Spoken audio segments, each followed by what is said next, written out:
The Washington boys soccer team is set to play in its first ever sanctioned state championship match on Saturday. But as KELOLAND's Sean Bauer explains, the Warriors' journey began long before the season started. Washington's quest for a state soccer championship began moments after suffering an overtime loss in last year's opening round. We talked about how we ended, and we wanted a better ending. And the only way to get there is the effort. The Warriors dedicated the offseason to the weight room and held each other accountable. We were on each other. We were making sure we did our reps, and we did them well, and we wouldn't slack off at all, and now it's paying off. We did winter sessions indoors. We weren't slacking off there either. With a roster featuring players from more than a dozen different countries, the off-season workouts helped build a bond and united this diverse group. I'm so proud that we could take boys from all over the world. We put them in a Washington jersey, and we represent Washington Nation now. The cohesiveness of the team is a credit to the leadership shown by the Warriors' 13 seniors. Without their willingness to sacrifice for each other, the younger classman is not going to pick it up.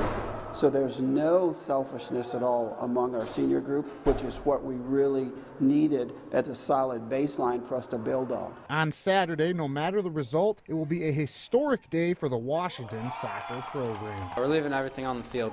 No turning back. If we play hard, if we play together and let the chips fall, we're proud of what we do. In Sioux Falls, Sean Bauer, KELOLAND Sports.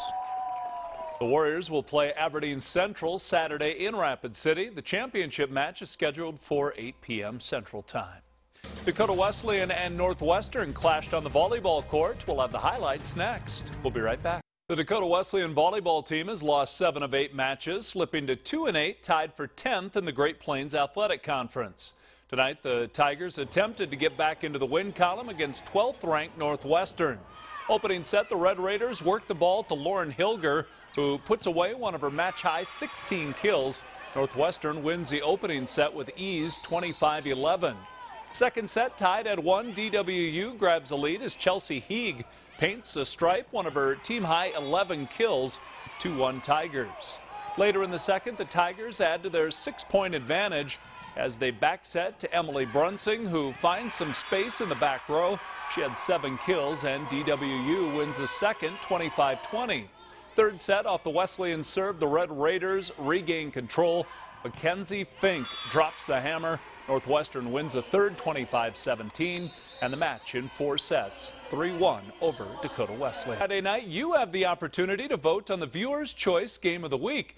This week's options are Canastota Freeman at Garrettson, Coleman Egan at Arlington Lake Preston, and Irene Wakanda at Baltic.